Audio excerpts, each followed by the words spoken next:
State and Carolina are playing right now. So all of you with iPhones underneath the table. 66 to 45. Okay. NC State, baby. Woo. That's right. I've been working hard in my short sleeves, so all eyes on it. Just for a few minutes. Yeah. Parks Easter started playing tennis in 1936 at the age of 12 with a cracked racket held together by a nail on a dirt court. Little did he know then that his love and passion for tennis would affect an entire city and beyond for many, many years to come. In 1941, he organized, coached, and played #1 for Lexington High School. He went on to play for the University of North Carolina, Chapel Hill. He served in the Navy during World War II, and then he returned to Chapel Hill to get his degree in 1948. He then returned to Lexington to get started on his latest initiative, and that was building new city courts. You see, Lexington didn't have a country club, and there was a huge need for tennis courts. A little side story. He was at the local hospital dance and met Jenny. Jenny, turns out, had a record player, but she didn't have any records. Well, Parks had lots of records, but he didn't have a record player. So they had to get together and play their records. And they had 3 beautiful children, Ken, Bob, and Ellen. All of them play tennis, still to this day. Ellen played for Peace. Bob played for Tom Parham at Atlanta Christian. And I just found out today that Ken went to Carolina, and he was Don Skakel's assistant in PE class. Now, getting back to these tennis courts, as I said, there was no country club. So, with the help of other Lexington families, the courts were built. And if Parks were here, he would not like that I gave him all the credit for these tennis courts. So I would like to mention the names of Lexington families that were very helpful. The tennis center was named after Dr. Bill Bingham. So you have the Binghams, you have the Timberlakes, my good friend Tammy Timberlake Dillon, who is in the Hall of Fame, as all of you know, the Merritts, the Walsers, the Heads, Wilburns, and Brinkleys. All of these families were instrumental in building these courts. Now that the courts were in place, Parks could coach the high school team. He did that from 1956 to 1982, and Lexington High School turned out some mighty good teams. That was the only high school, so all of the talent was in one place, and they were always good. In 1958, Parks started summer clinics for boys and girls, and this was his baby. This was his passion, to teach children. He thought that any child that wanted to play tennis should have the opportunity. So he started these clinics. He was the only gig in town. There were tons of kids everywhere taking from him. You had mothers dropping off the kids at the courts. They started watching the Parks teaching their kids, and they wanted to play too. So ladies' clinics developed. He was a very, very busy man. But it's very important to know that these clinics that he started in 1958 still run to this day. That's 55 years and counting. In 1969, he started the Piedmont Invitational Junior Tournament. This was one of my first tournaments. I always used to love go to Lexington. He ran a wonderful tournament. He meant business. Everyone had a good time. But it was one of a few sanctioned junior tournaments in North Carolina.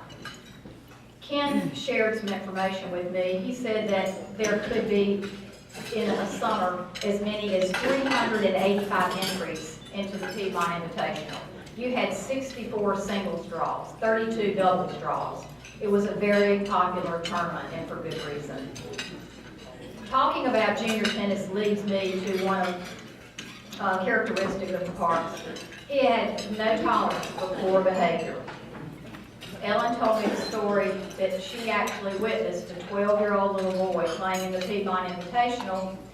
He just had trouble holding his temper.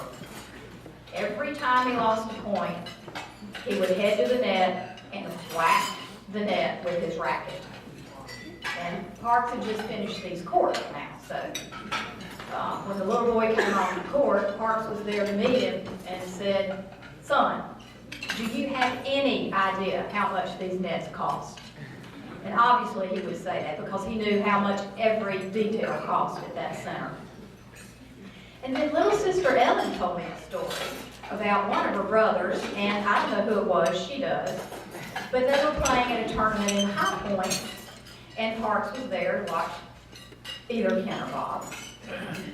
Well, we had a problem with the temper, racket flying out of the hand, here and there, everywhere.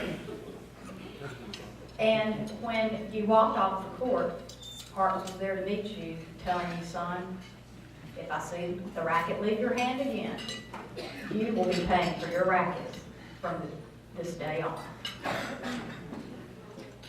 In 1982, Parks was appointed city tennis director in Lexington. This would be his first paid position in tennis. Now we're talking since 1941, he played at Lexington High School and gave his time as the coach then. 1941 to 1982 as a volunteer. That's a lot of years of volunteering. As a player, he won 50 city championships. 10 of those were singles, which is a city record.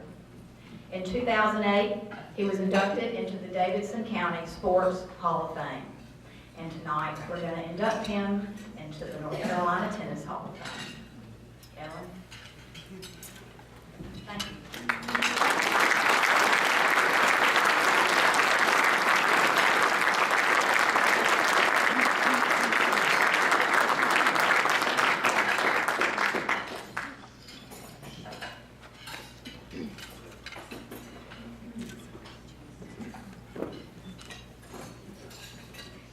I am Ellen Easter, Parks's daughter and favorite child.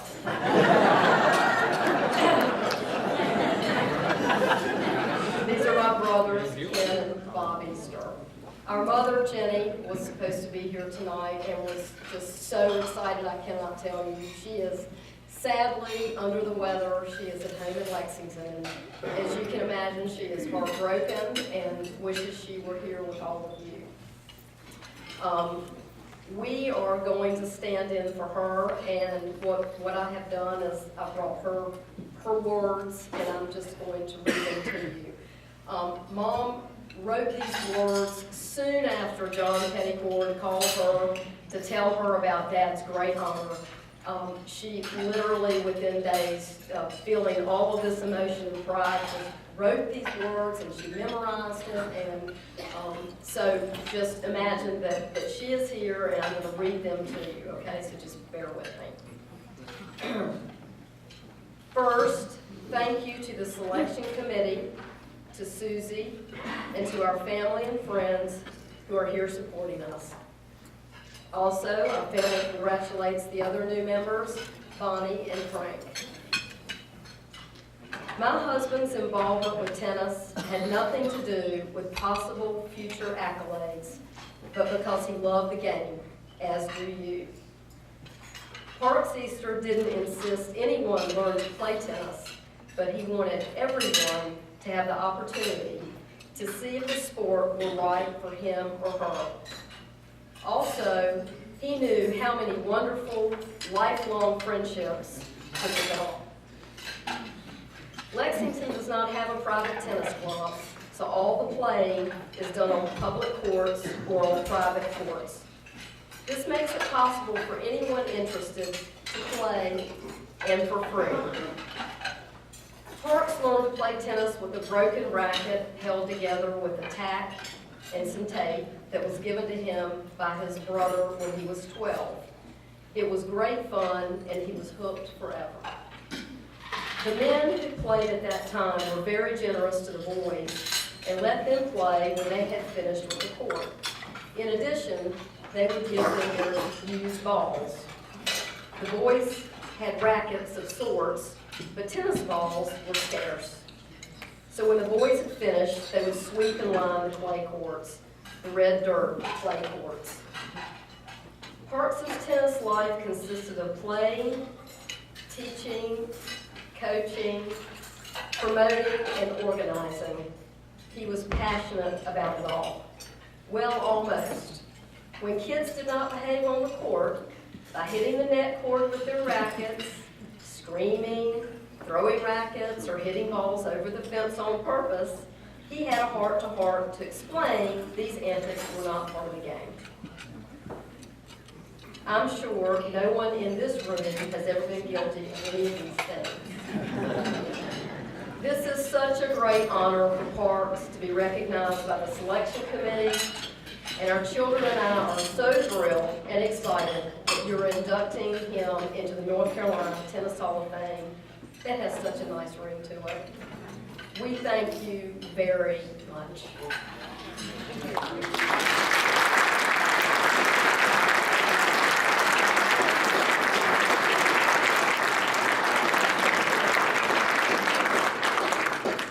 I'm Parks Jr., and I just want to make sure that the right Parks Easter is being inducted tonight. The committee made right. Kelly is. Your dad, it's your dad, sorry. So I'm next year. Yeah. We're donating my dad's floppy hat. That was his trademark. As those of you who knew him will recognize. I just want to briefly congratulate you, Bonnie and Frank. Thank the committee for honoring our father this way. And I'd also like to just take a moment and thank all of our family members and friends that have gathered here in Pinehurst tonight to help our family celebrate this moment. So thank all of you very much.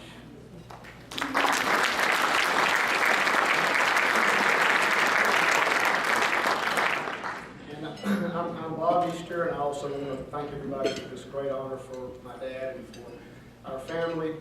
And in addition to the hat, we're going to also send along a copy of this tournament shirt that was given to all of the participants in the Piedmont Junior Invitational, which Dad was so proud of that they were able to have awarded to have a sanctioned tournament there in Lexington. Was a great achievement for him, and I think it represents his dedication to junior tennis that he was so committed to.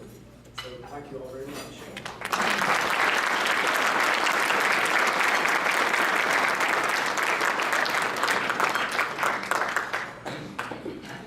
One of the most distinct honors that I get to have as the president of the foundation is it's my pleasure at this time to formally present this and induct Parks Easter into the North Carolina Tennis Hall of Fame.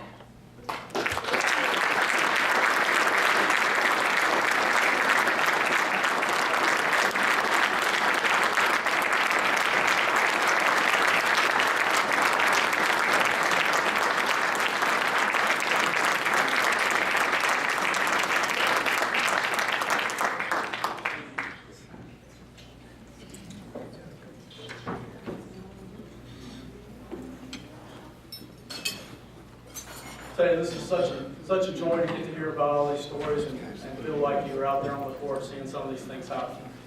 It's now my pleasure to introduce our next presenter, who will introduce Bonnie Logan.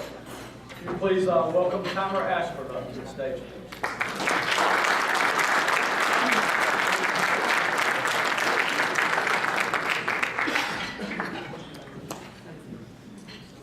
Good evening.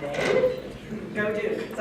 Sorry. I know I get a lot of jeers from that. No, in all seriousness, I am just so thrilled and honored to be able to introduce my aunt, Bonnie Dale Logan, as a 2013 inductee into North Carolina Tennis Hall of Fame. My Aunt Bonnie's groundbreaking excellence and achievements in tennis, and quite frankly, as an overall competitive athlete, started early. So I have a quick little story for you. So according to my mother, Bonnie's older sister by 3 years, the signs of a superstar athlete began to show in Bonnie at the early age of about 6 or 7 years old. Indeed, at age 7, after my great-grandmother and Bonnie's grandmother witnessed Bonnie run from the house where Bonnie was raised on Massey Avenue in Durham, North Carolina, to the end of the street to put outgoing mail in the mailbox, my great-grandmother exclaimed that Bonnie was Little Fleetfoot.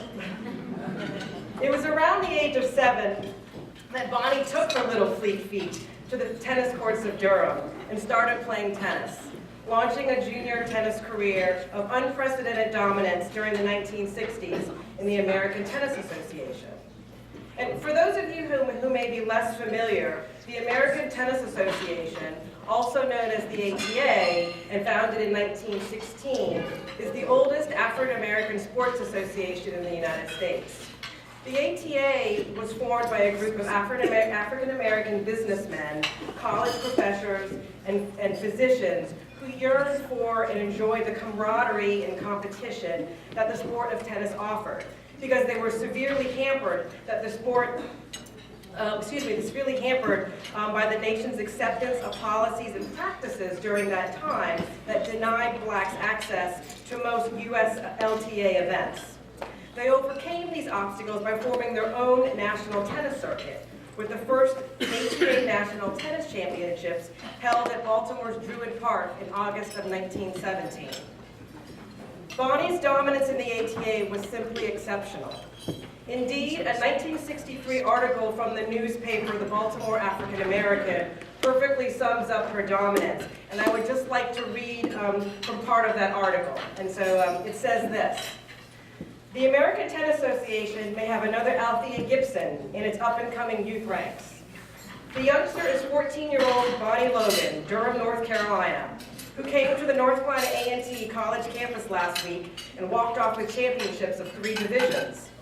The sensational little Miss Logan not only slammed her way into the championship of her own 14 to 16 age group by whipping Heloise Bills of Tuskegee, Alabama, 6-0-6-3, but also participated in the 16 to 18 grouping, where she defeated Sylvia Hooks of Detroit, Michigan, 6-4-6-2, for that title. With just an hour of rest, Bonnie teamed up with Lenny Simpson of Wilmington, North Carolina, as we all know, also a North Carolina Hall of Famer, to beat Melvin Searles of Chicago and Miss Hooks, 8-6, 6-3, for the mixed doubles title. Bonnie went on to capture 7 consecutive ATA national women's titles from 1964 to 1970, 1 ATA national women's doubles title, and 4 ATA national mixed doubles titles. In college, too, at Morgan State University in Baltimore, Maryland, Bonnie's tennis success was extraordinary, and like her junior tennis career, was marked by taking on older players. Bonnie so outperformed the women's tennis team that she petitioned to join the men's team and won. Bonnie played #2 singles for the men and won the #2 Central Intercollegiate Athletic Association, the CIAA, men's singles championship as a freshman. The first woman ever to win a CIAA men's title. She did spend her later years in college focused on playing against women, and from 1967 to 1971, she was ranked the #1 singles and doubles player. Bonnie finished her college career lettering in 5 sports, so not only tennis, but also volleyball, basketball, softball, and field hockey. Also, I should add that in 1968, Bonnie captured the Eastern Carolina Closed Championship in both singles and doubles. And then 2 years later, in 1970, she accomplished that same feat at the North Carolina State Closed Championship. With such an amazing junior and college tennis career behind her, not surprisingly, Bonnie emerged into the spotlight again in the 1970s, this time as a professional tennis player. Notably, Bonnie was the first black member of the Virginia Slims tennis circuit. And again, for those who may be less familiar, the Virginia Slims tennis circuit was a tennis tour consisting of a group of originally 9 female tennis players, which included Americans Billie Jean King and Rosie Casals. Formed in 1970, the Virginia Slims circuit eventually became the basis for the current WTA tour. Also notably, in March 1972, Bonnie participated in the South African Open Tennis Championships in Johannesburg, South Africa, and in doing so, was the first black American to play in South Africa. And in fact, that photo here at the front is of her playing in South Africa, so after I invite you to take a close look at that photo. Finally, this induction this evening into the North Carolina Tennis Hall of Fame will mark Bonnie's 3rd induction into a sports Hall of Fame. Morgan State has recognized her significant athletic accomplishments by inducting her in 1983 into the Morgan State Varsity M Athletic Hall of Fame. And Bonnie was a part of the 2009 class, along with Zena Garrison and Mal Washington, to name a few, to be inducted into the Black Tennis Hall of Fame. The imprint that my Aunt Bonnie has made on tennis, not only in North Carolina, but in the larger tennis world, makes her a worthy member of the North Carolina Tennis Hall of Fame. She is truly an exceptional woman, and I'm proud to call her my aunt. And now my aunt, who is a member of the North Carolina Tennis Hall of Fame. I love you, Aunt Bonnie, and thank you for inspiring me to play tennis. With that, thank you, and I give you Bonnie Dale Logan.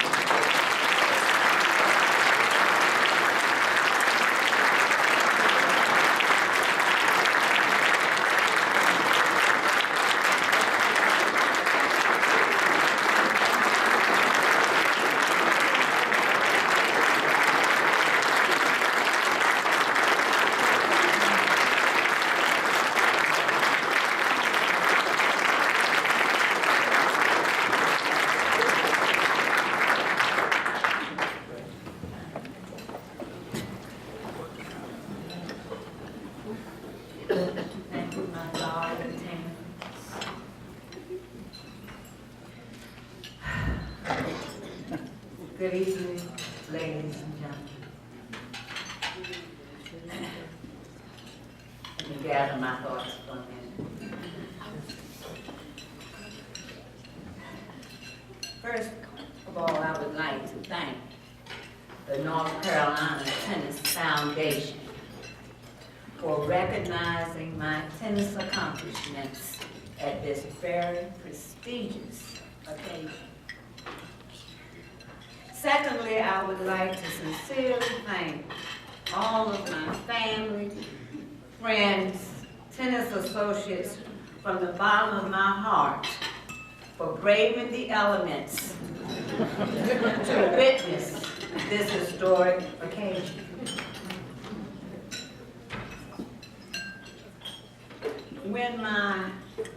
First of all, I would like my friends to stand, please. Take them to all over, those that came from Virginia, Maryland, Pennsylvania, Tennessee.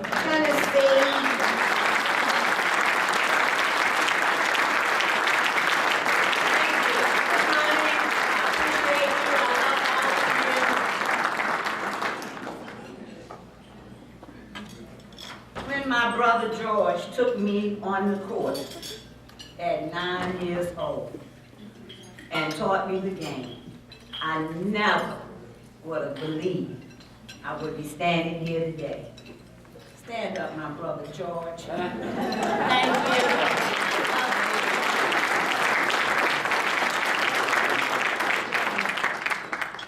My story is a long one, but I need to acknowledge Dr. R. Walter Johnson, who asked me to come to Lynchburg and play on the American Tennis Association Junior Development Team. Rest in peace, Doc. Thank you, and I love you. Now I would like to talk about my dear family. My father, who is deceased, God rest his soul, would drive the family to Hampton and Wilberforce and many other cities to make sure I played into the American Tennis Association Nationals. He loved me and the game of tennis. Thank you, Daddy. My dear mother, who is present today with me, 94 years young, please stand.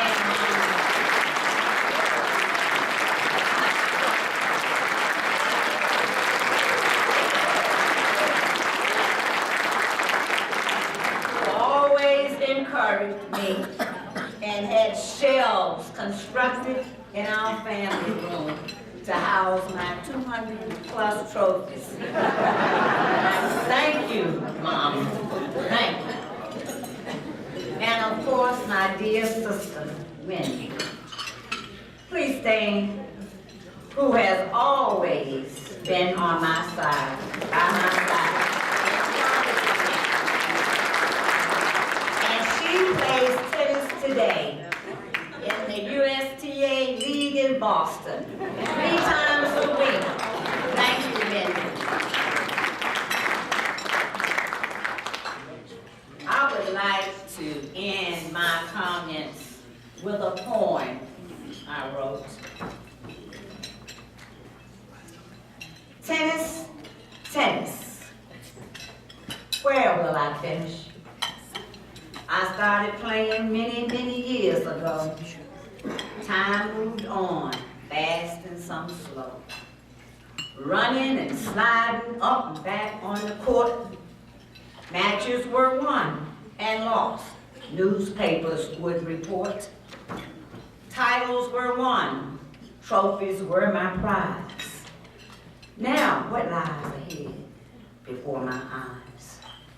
Getting my college degree was really something. It was surely needed after my professional tennis fling. Teaching physical education was a real test. But with God at my side, I made it through. Now I can rest. Tennis, tennis, where will I finish? Thank you, North Carolina Tennis Hall of Fame, without a blemish. Thank you.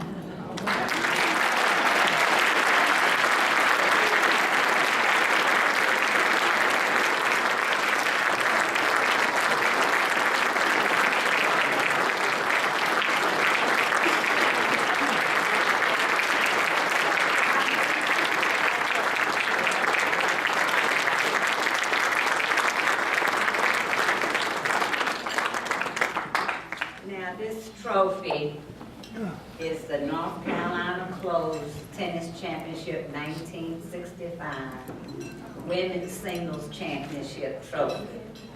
And I'm going to entrust this trophy that I love so much. I won this trophy. Boy, this was a big one for me, to be recognized in my state as the #1 woman.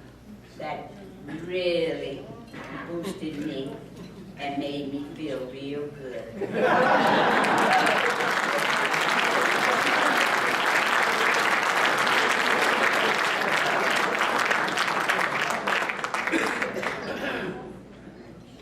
Again, it's now my distinct pleasure to be able to present this to Bonnie as one of the newest inductees into the North Carolina Tennis Hall of Fame.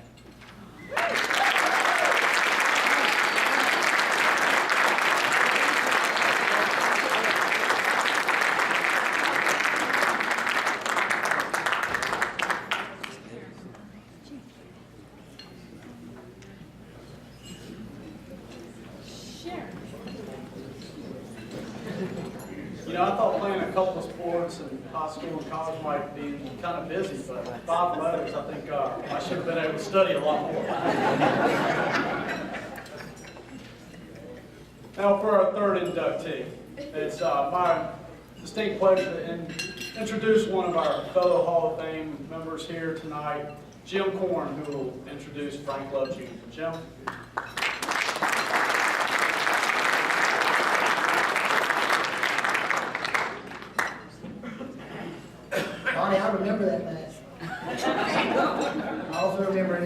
like a ballerina around the court, and just run around and pop that big forehand. I used to love to see it. You were floating like a butterfly. Congratulations. I'm proud of you. I love you. The Easter family always will be close. Lexington, your father's from, always have a place. Parks and I were great friends. He was a great customer of mine, too, and I appreciated that. His brother, clothier, rag merchant, trying to make a living. Congratulations to you. Proud of you. You know, the Beatles came out with a song in 1967. All you need is love. Remember that song? We're going to have a big hunk of love coming up here. And there is, you know, it's really an honor for me to be able to present Frank Love Jr. to complete this class, the 2013 class of Hall of Fame. And there's no way that time's going to allow me to give all his tennis accomplishments. I mean, I got a book here, it's unbelievable. And, or even the accomplishments outside of tennis. So I'm going to hit some of the highlights because I want to get him up here so you can hear from him. But some of the reasons he's selected this year, he's two-time vice president of this NC Tennis Association. Back in the 70s, he was twice vice president. He was also president one year of the North Carolina Tennis Foundation.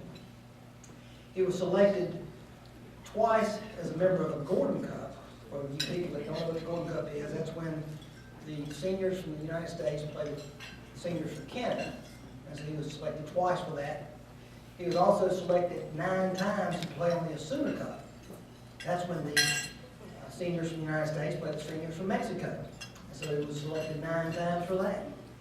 He was also one of the original founding members of the Western North Carolina Tennis League Mount Holly team. He played for Shelby for a few years.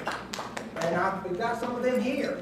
And that's really, he gave me my first lesson just observing him and how to recruit.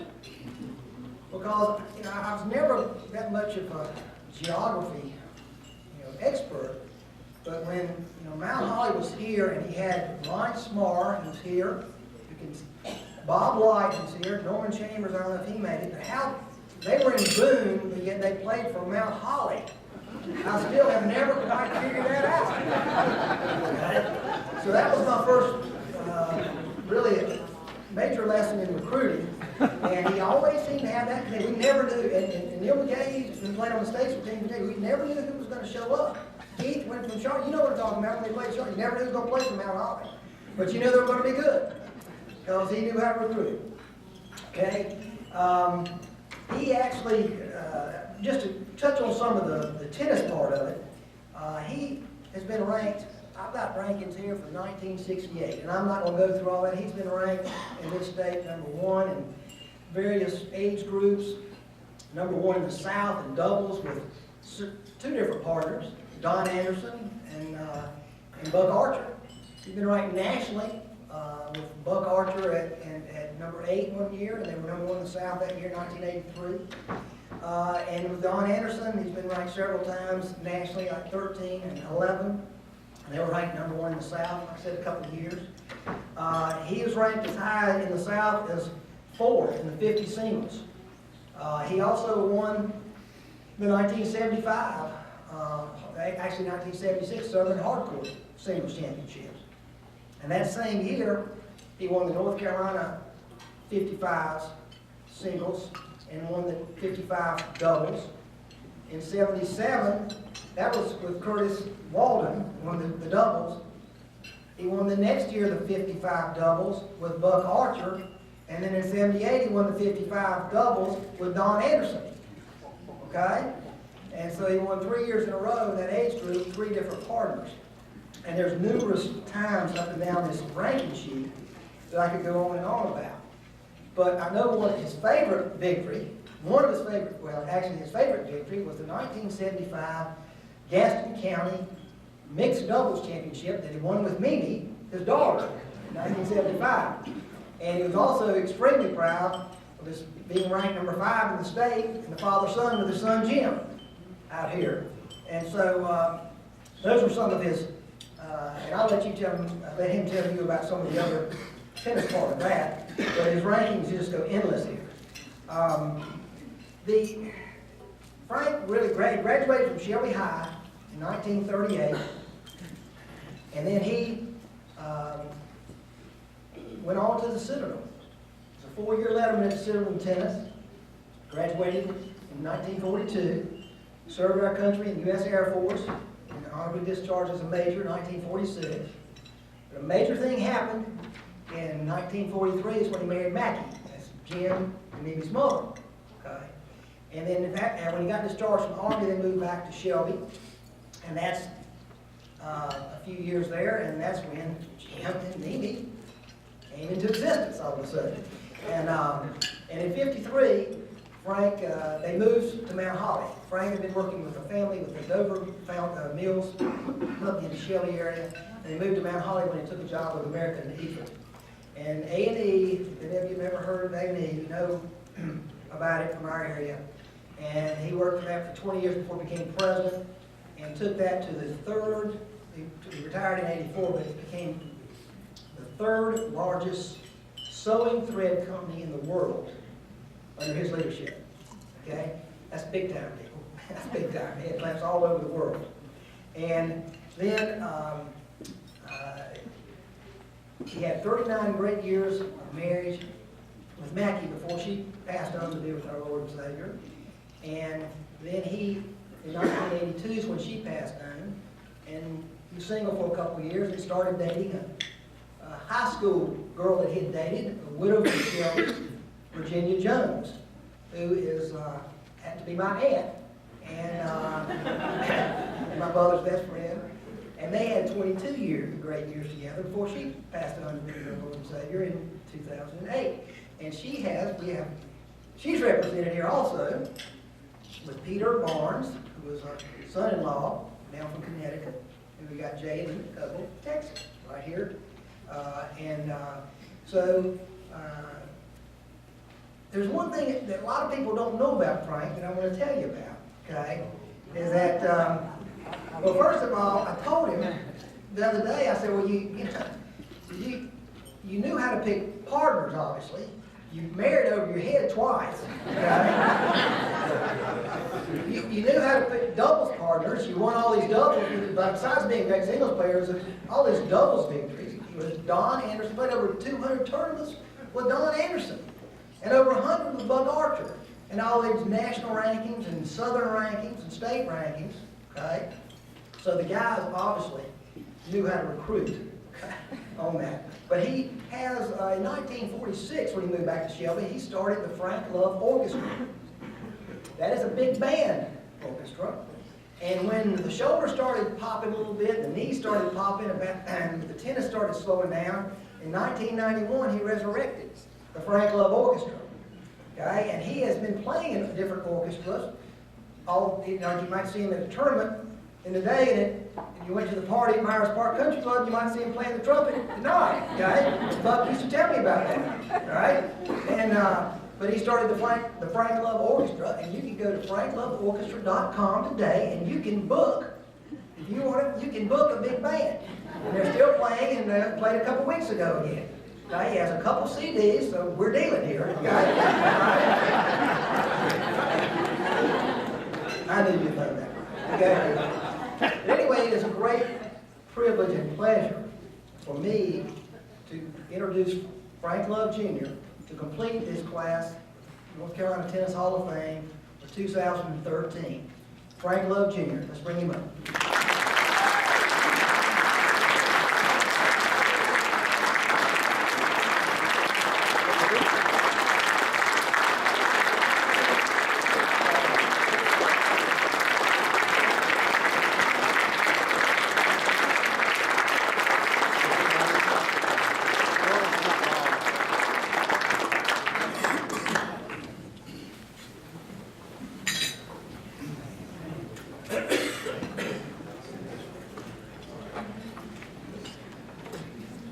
First thing I'll say, there's no way for anyone to follow Parks and Bonnie.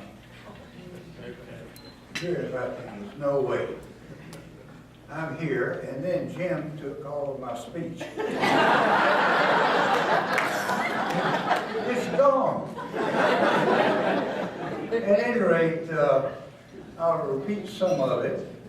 And I want to give my sincere thanks to the North Carolina Tennis Foundation for the wonderful honor of being placed among the recipients of the Hall of Fame award. Now for a little bit of history. In high school, I started out playing basketball, baseball, and football because tennis was not available where I was going to school in Lincoln. So I moved to Shelby, and that was the first time that tennis was available for me in high school. And I gave up baseball in order to play on the tennis team. The Shelby High School team had a player coach, Buck Archer. We didn't have a teacher in that school that knew much about tennis, which is sad, but it's true. In 1938, our team won all of our matches that we played, except one. We lost to Central High School in Charlotte. The season did include, Jim, a win over Gardner Webb. What'd you say, Jim? Back then, Gardner Webb was not Gardner Webb. It was Boiling Springs Junior College. At any rate, we did have that victory. In college, I led her for 4 years on the Citadel team. But after World War II, bursitis ended my tennis. For about 12 years, I wasn't able to play. When my children, Jim and Mimi, were old enough, I took them out to try to teach them the game. And hallelujah, I found out I could work this arm again. So it's back to the courts for a passion with me. And I've loved every bit of it ever since.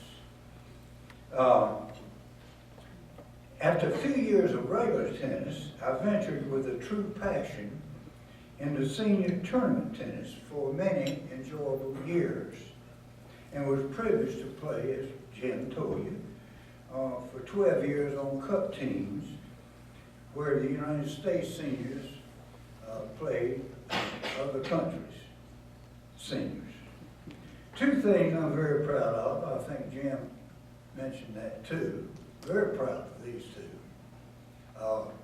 My daughter Mimi and I won the Gadsden County mixed double championship over 2 tennis pros. And I was in Jim Love, my son, and I were ranked number 6 in the South, in the southern section of the USTA. In the 60s, Mount Holly High School did not have tennis as a sport. I visited the principal, Laxman Hamrick, and convinced him that tennis should be added to sponsored sports. He appointed Joe Spears coach,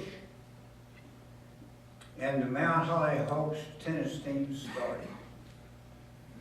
They became quite successful. In fact, the boys team went undefeated in 1966. Except for one lone loss. Guess who it was to? Shelby. That's a fact. We also started a team in the Western Carolina Tennis League with excellent players like Ronnie Smart, who lived in South Mount Holly, and Bob White, and a few others like that. But also we had some great players called Barry Grice, he's here tonight, Bain Shaw, he's here tonight, Johnny Jessen, and Leo Fuller, and others. The league included Hickory, Newton, Statesville, Asheville, and Shelby. Mount Holly won the league championship 3 different years. And I often played in the Georgia-Carolina tournament in Augusta, Georgia. It was a great tournament. They put on a great show down there. It was really I was down there every year for many, many years.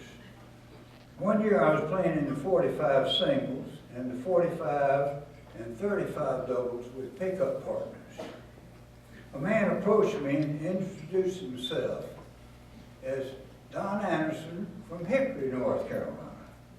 He said he would like to play as my partner, as his partner, in a tournament the next year when he would turn 45. I told him that'd be great. I'd like to just call me and let me know when you can find a tournament that we can both get off to go play in. Well, the next spring, I received his call about entering the Roaring Gap tournament. Don suggested that we also enter the men's open doubles in order to get at least one match under our belts before the seniors started. Well, we ended up entering the 45 doubles, and we won the men's open division doubles over a college team. But we nearly killed each other in the semifinals with 45 singles.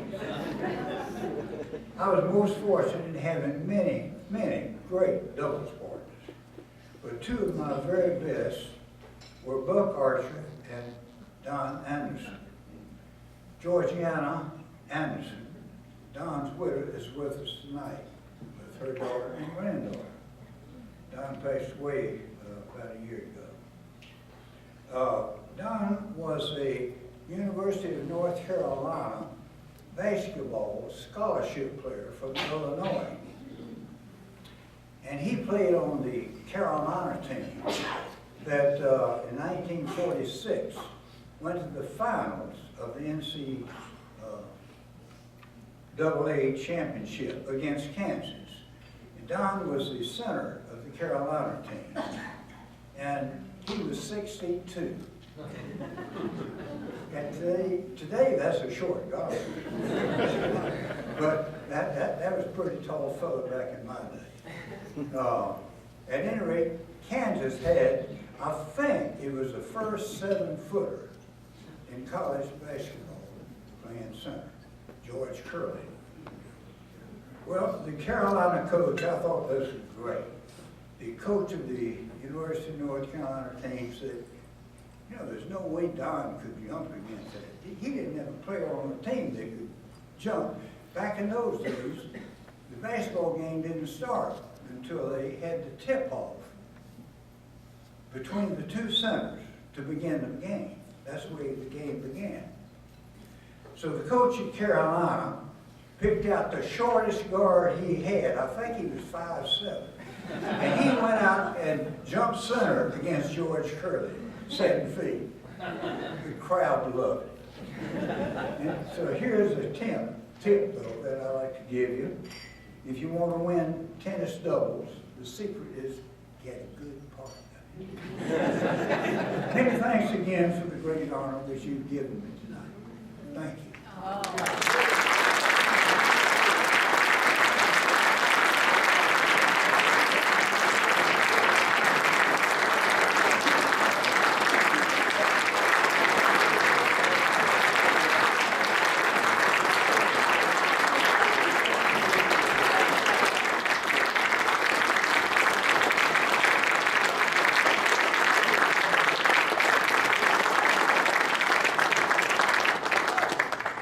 Once again, it's just a great pleasure to be able to present this plaque to Frank Love Jr. as the newest member of the North Carolina Tennis Hall of Fame.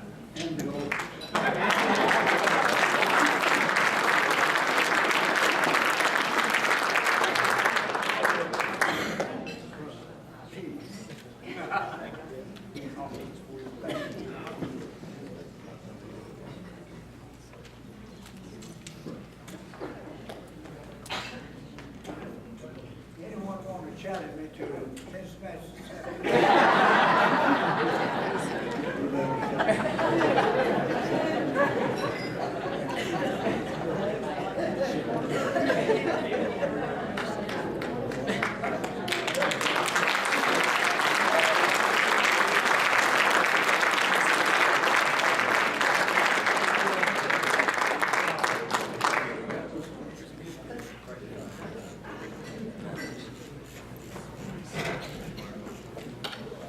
You know what? I think I'll take you as a partner anytime, Frank. What a wonderful night. What a just a great celebration of what is special about the sport that we all love and cherish, and especially the passion that everyone here tonight has for this sport and gives so much back to the sport. It's been a special night. NC State won their basketball game. We've had 3 wonderful inductees. We're so thankful for all of y'all being here, that the weather's allowed us to be here together. We hope that you have wonderful fellowship the rest of the night, continue to share stories, rekindle some friendships, and get to enjoy family for such a special occasion. Once again, let's congratulate the family of Parks Easter, Bonnie Logan, Frank Love Jr. for all their accomplishments.